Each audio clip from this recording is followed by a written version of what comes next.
Good morning, everyone. Let's do some prayers.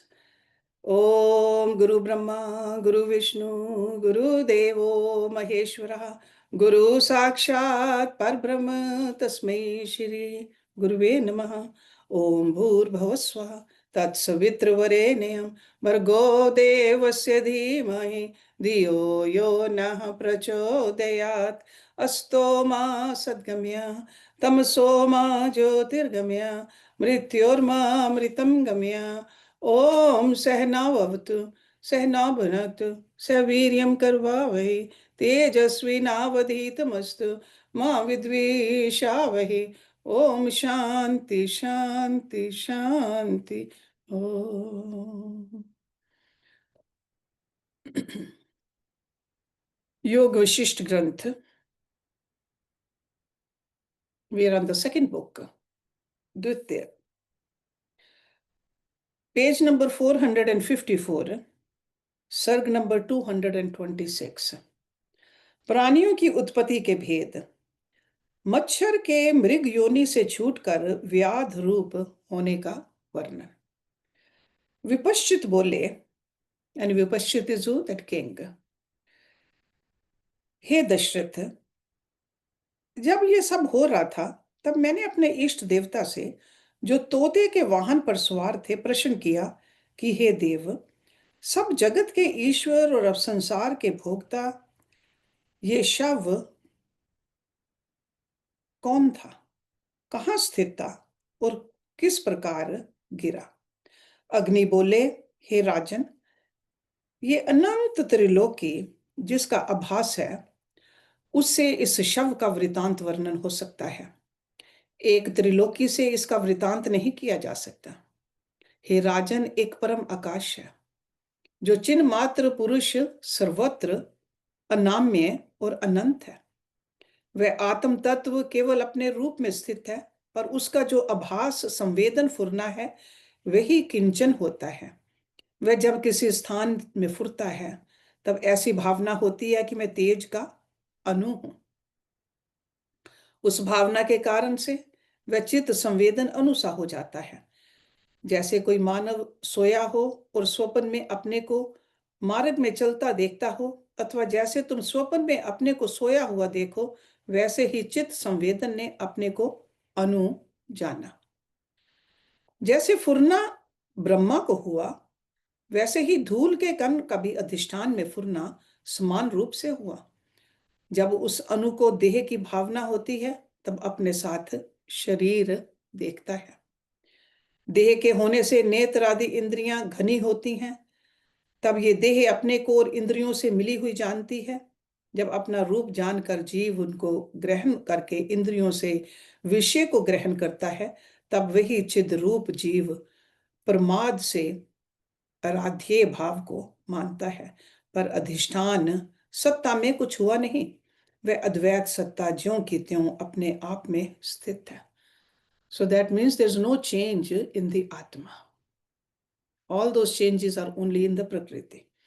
जैसे स्वप्न में प्रमाद से जीव अपने को किसी गृह में बैठे देखता है, वैसे ही यहाँ प्रमाद से आराध्य भाव को देखता है। प्राण और मन अहंकार को धारण करता है और जानता है कि मेरे माता पिता हैं और मैं अनादि जीव हूँ। अपना शरीर जानकर आगे 5 भौतिक संसार शरीर को देखता है, तब अपने फुरने के अनुसार अंग होते हैं। इसी प्रकार जो आदि शुद्ध चिन्ह मात्र तत्व में स्फुरन हुआ तो चित्त कला उपजी। उसने अपने को तेज अनु जाना, तब उसमें अहम वृत्ति से अहंकार हुई, निश्चयात्मक वृत्ति बुद्धि हुई, चेतना रूप चित्त और संकल्प विकल्प रूप मन हुआ। फिर तन मात्रा उपजी, फिर इच्छा द्वारा उसके शरीर और इंद्रियां उत्पन्न हुई, तब देखने की इच्छा हुई। उस संवित में दृश्य भासित हुआ, तब संवित शक्ति ने प्रमाद दोष से अपने को द्वैत रूप जाना। साथ ही उसके अपने माता पिता और कुल प्रगटे कि ये मेरी माँ है, ये मेरा जनक है और ये मेरा कुल है, ये चिरकाल से चला आता है। इसी प्रकार अहंकार सहित एक दैत्य विचरने लगा। एक कुटी में एक ऋषि बैठा था, उस कुटी की ओर गया। उसकी कुटी चूर्ण करके जब ऋषि के पास आया। तब ऋषि ने कहा, हे दुष्ट, तूने यह क्या चेष्टा ग्रहण की है? अब तू मरकर मच्छर होगा। हे विपश्चित, उस ऋषि के शाप रूपी अग्नि से उसका शरीर भस्म हो गया और उसकी निराकार चेतन संवित भूत आकाश हो गई। फिर नभ से उसका वायु से संयोग हुआ और उस मौनी ऋषि के शाप की वासना आकर उदित हुई। जैसे समय पाकर पृथ्वी में बीज से अंकुर उत्पन्न होता है, वैसे ही पंच तन मात्रा उपजी और अपना मच्छर का शरीर, जिसकी आयु 2 अथवा 3 दिन की होती है, अज्ञान से भासित हुआ। राम ने पूछा, हे भगवान, जो जीव जन्म पाते हैं वे जन्म से जन्मांतर को चले आते हैं अथवा ब्रह्मा से उपजे होते हैं, ये कहिए। वशिष्ठ जी बोले, हे राम, कई जन्म से जन्मांतर को चले आते हैं और कई ब्रह्मा से उपजे होते हैं।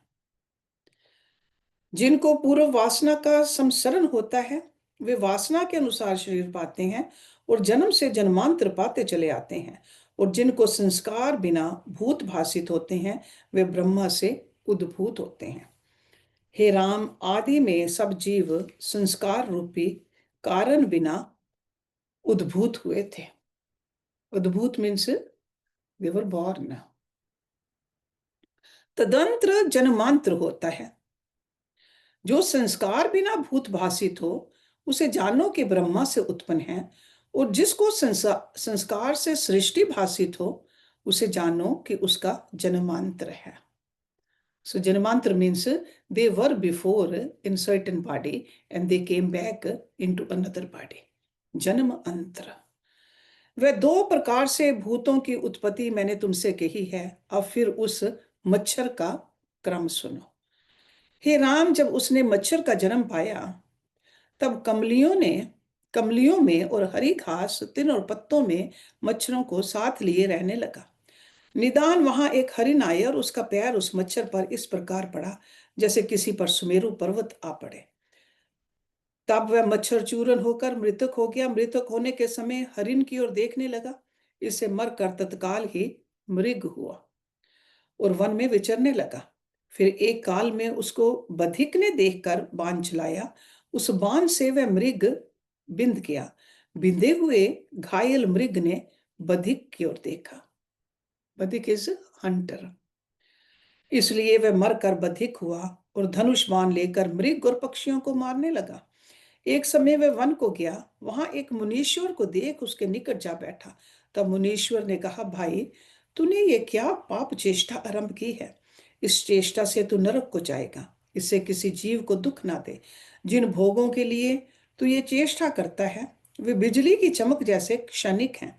जैसे मेघ में विद्युत की चमक होती है और फिर मिट जाती है, वैसे ही ये भोग भी होकर मिट जाते हैं।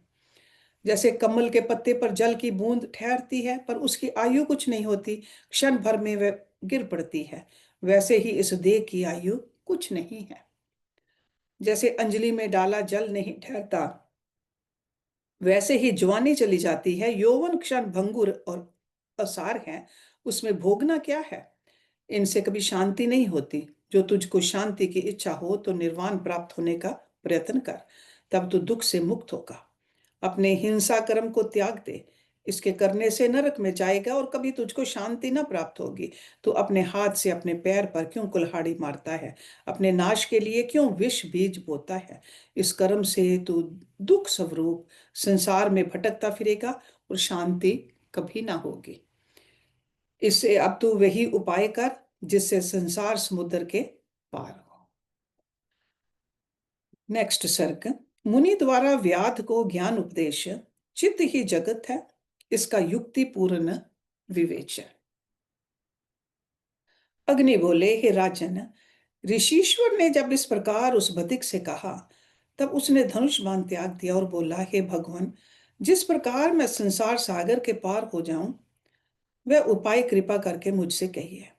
परंतु वह उपाय दुसाध्य ना हो और न मृदु हो, अर्थात जो अल्प भी ना हो और कठिन भी ना हो।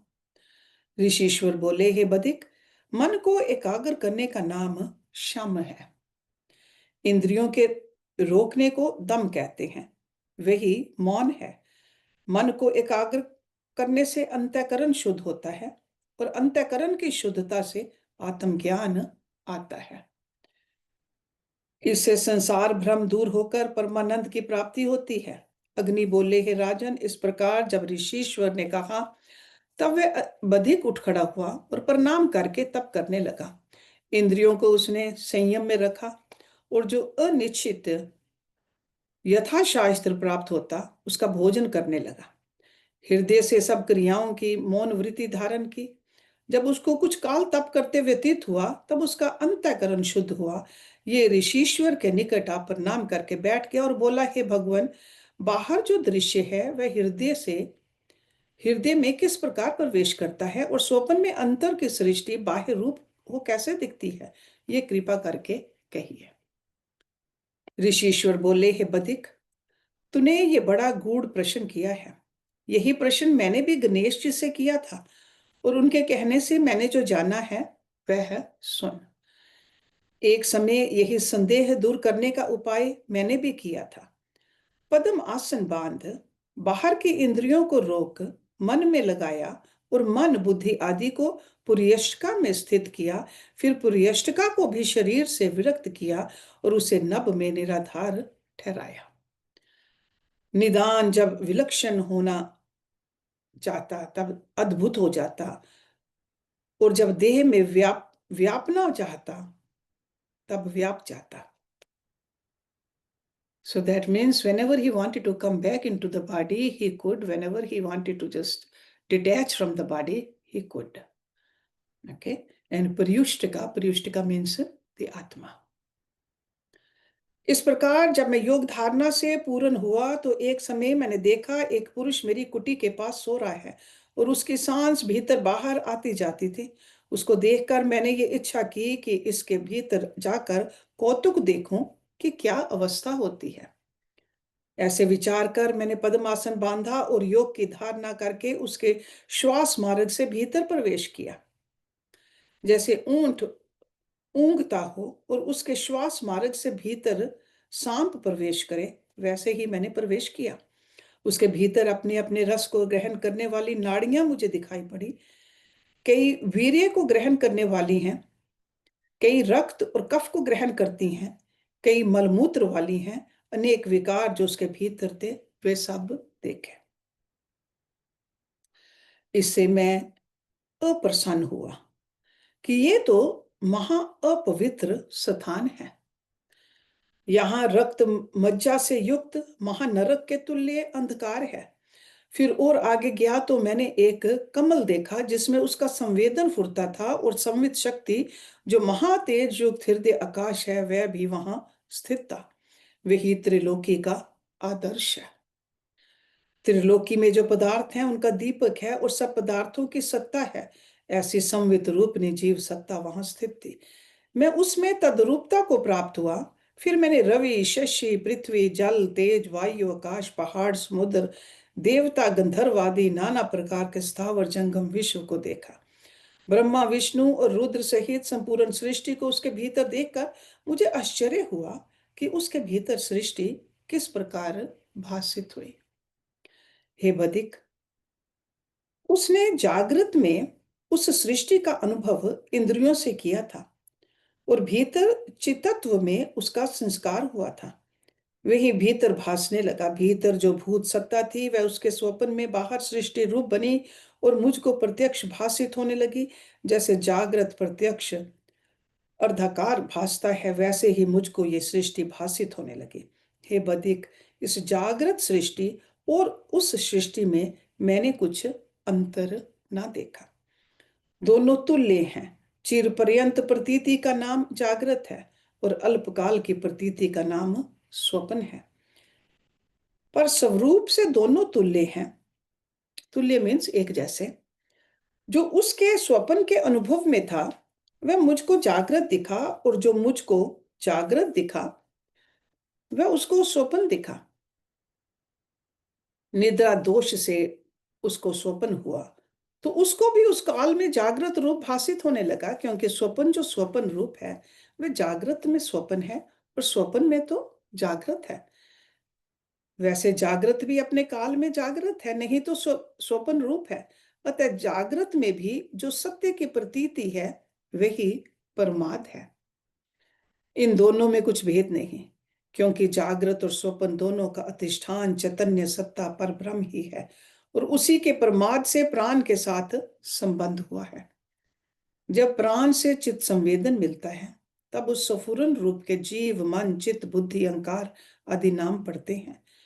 वही संवेदन जो ब्रह्म बाह्य रूप हो फुरता है, तब जागृत रूप जगत होकर भाषित होता है। और 5 ज्ञान इंद्रियां, 5 कर्म इंद्रियां और अंतःकरण चतुष्टय, ये 14 अपने अपने विषय को ग्रहण करते हैं। इसका नाम जागृत है।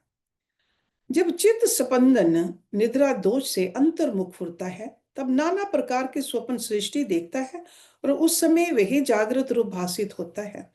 अधिष्ठान आत्मसत्ता संवेदन जब उसकी ओर फुरती है और बाह्य विषय के फुरने से रहित होती है, तब न जागृत भाषित होती है और न स्वप्न भाषित होता है। केवल निर्विकल्प आत्मसत्ता शेष रहती है। हे बदिक, मैंने विचार कर देखा कि जगत और कुछ वस्तु नहीं, फुरने का ही नाम संसार है।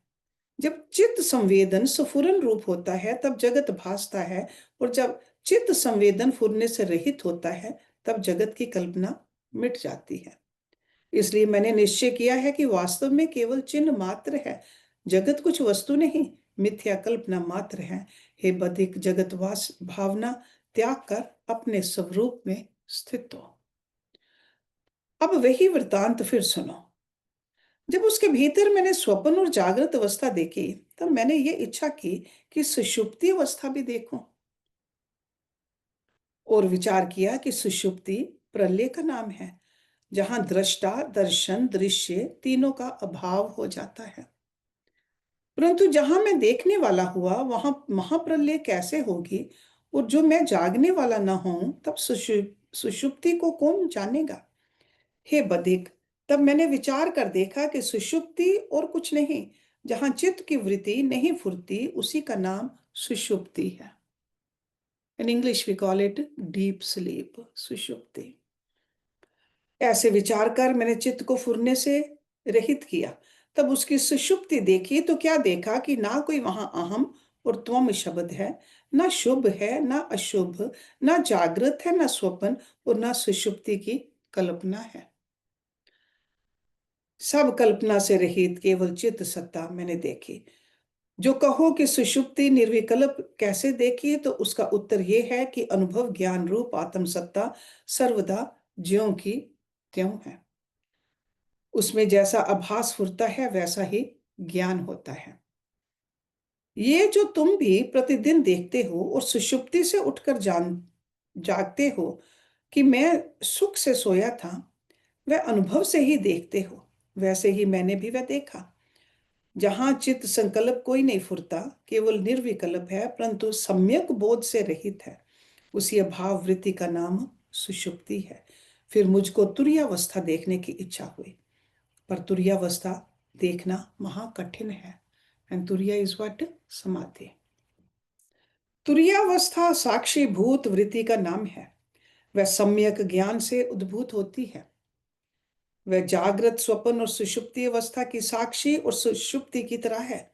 जैसे सुषुप्ति में अहम त्वम आदि कोई कल्पना नहीं होती, वैसे ही तुरीयावस्था में भी नहीं। उसमें ब्रह्म का सम्यक बोध होता है। पर सुषुप्ति जड़ी भूत तम रूप अविद्या होती है। तुरीयावस्था में जड़ता नहीं होती। सुषुप्ति और तुरीयावस्था में इतना ही भेद होता है। सच्चिदानंद साक्षी वृत्ति होती है। सम्यक बोध का नाम तुरीय पद है। तुरीय इससे भिन्न नहीं। ऐसे निश्चय से मैंने उसको देखा। हे बदिक, चारों अवस्थाएं मैंने माया अर्थात सुवर्ण सहित भिन्न भिन्न देखी, पर आत्म सत्ता अपने आप में स्थित है। उसमें ना कोई जागृत है, ना स्वप्न, ना सुषुप्ति है, और ना तुरीयावस्था है। इनका अंतर वहां नहीं है। आत्म सत्ता सदा अद्वैत है, और ये चारों अवस्थाएं चित्त संवेदन में होती हैं। हे बदिक, ऐसा अनुभव करके मैं बाहर आया। बाहर भी मुझको वैसे ही दिखने लगा। तब मैंने कहा कि यह संसार मुझको उसके भीतर दिखा था, वह बाहर कैसे आया? तब मैंने फिर उसके भीतर प्रवेश किया। प्रथम जब उसके भीतर मैंने प्रवेश किया था और उसके भीतर सृष्टि देखी थी, तब उसका और मेरा संवेदन मिल गया था। पर जब मैंने अपने संवेदन उससे भिन्न किया, तब दो ब्रह्मांड हो गए। एक उसका संवेदन फुरने में और एक मेरे संवेदन में भाषित होने लगा। क्योंकि मैंने प्रथम उसकी सृष्टि को देख और अर्थ रूप जानकर ग्रहण किया था, उसका संस्कार दृढ़ हो गया। आत्म सत्ता के आश्रय से जैसे संवेदन फुरता गया, वैसे ही होकर भाषित होने लगा। उसका स्वप्न मुझको जागृत होकर भाषित होने लगा, जैसे एक मुकुर में दो प्रतिबिंब दिखे।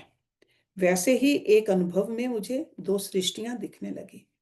तब मैंने विचार किया कि सृष्टि संकल्प रूप है। संकल्प प्रत्येक जीव का अपना अपना है और अपने अपने संकल्प की भिन्न भिन्न सृष्टि है। इससे अनुभव के आश्रय से जैसा जैसा संकल्प फुरता है, वैसी वैसी सृष्टि दिखाई देती है। सृष्टि का कारण और कोई नहीं। हे बधिक, 8 निमेष तक मुझको दो सृष्टियां दिखती रही। निमेष इज व्हाट? आंख का झपकना, निमेष। फिर मैंने उसके और अपने चित्त की वृत्ति बटोर करके मिलाई, तो दोनों तद्रूप हो गए। जैसे जल और दूध मिलकर एक रूप हो जाते हैं, तब दूसरी सृष्टि का अभाव हो गया। जैसे दृष्टि भ्रम से नभ में दो चंद्रमा दिखते हैं और भ्रम के न रहने पर दूसरे चंद्रमा का अभाव हो जाता है, वैसे ही द्वितीय वृत्ति के अभाव से दूसरी सृष्टि का अभाव हो गया।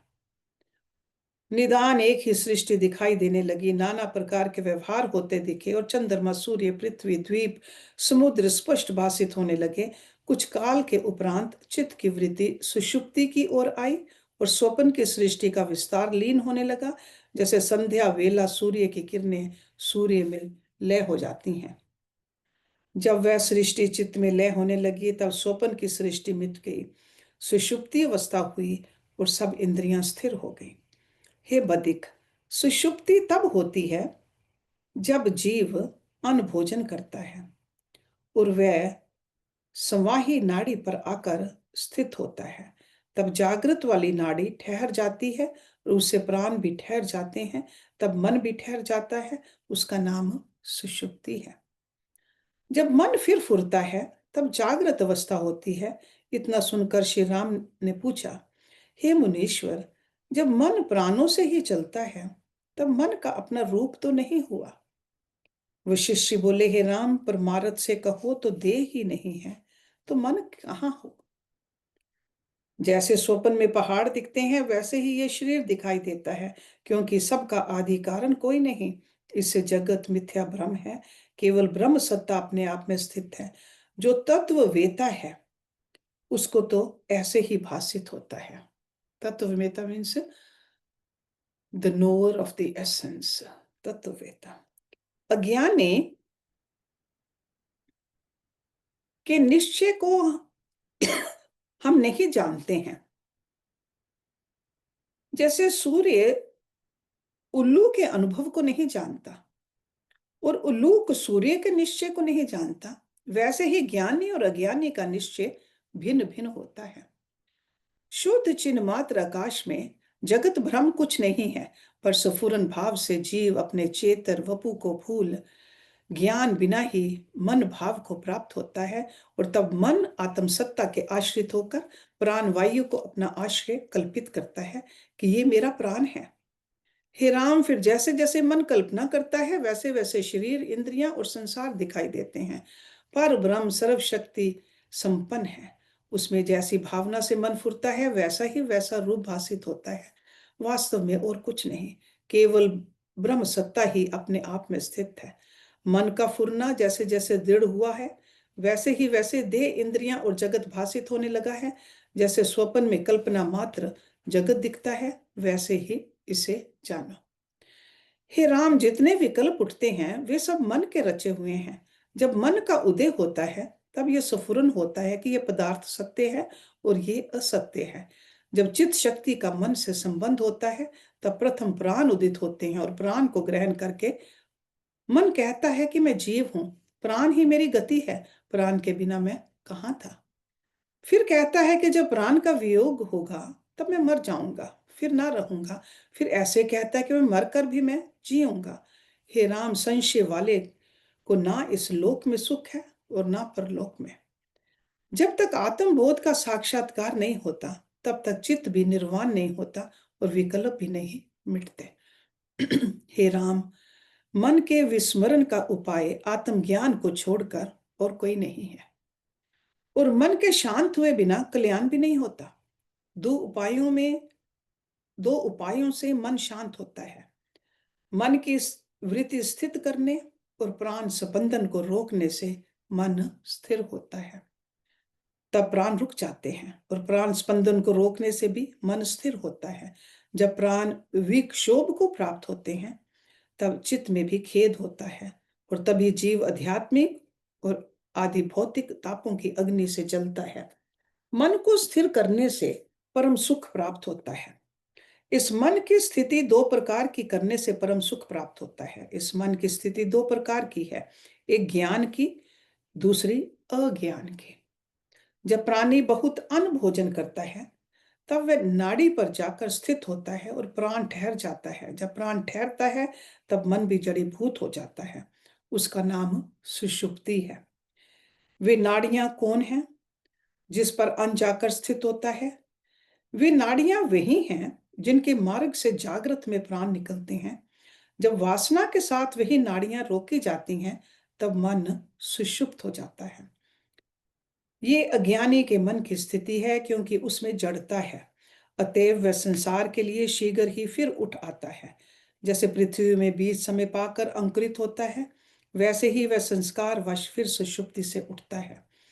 जो ज्ञानवान सम्यकदर्शी है, उसका चित्त चेतनता के लिए स्थिर होता है। वह चेतनता दो प्रकार की है। एक तो योग्य की होती है, जिससे वह समाधि में मन को स्थिर करता है। वह समाधि निष्ठ चित्त है, जड़ता नहीं। जैसी सुषुप्ति में जड़ता होती है, वैसी जड़ता वह नहीं है।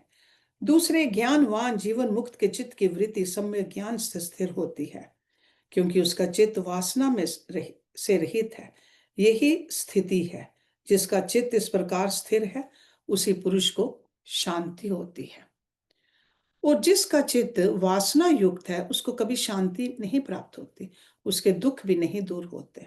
उसका चित्त वासना मुक्त करने को सम्यक ज्ञान का कारण ये मेरा शास्त्र ही है। इसके समान और कोई उपाय नहीं। हे राम, ये जो मोक्ष का उपाय शास्त्र मैंने कहा है, उसके विचार से शीघ्र ही स्वरूप की प्राप्ति होगी। इससे सर्वदा इसी का विचार करना चाहिए। जब इसको भली प्रकार विचारोगे, तब चित्त वासना मुक्त हो जाएगा। अब वही बधिक का प्रसंग सुनो।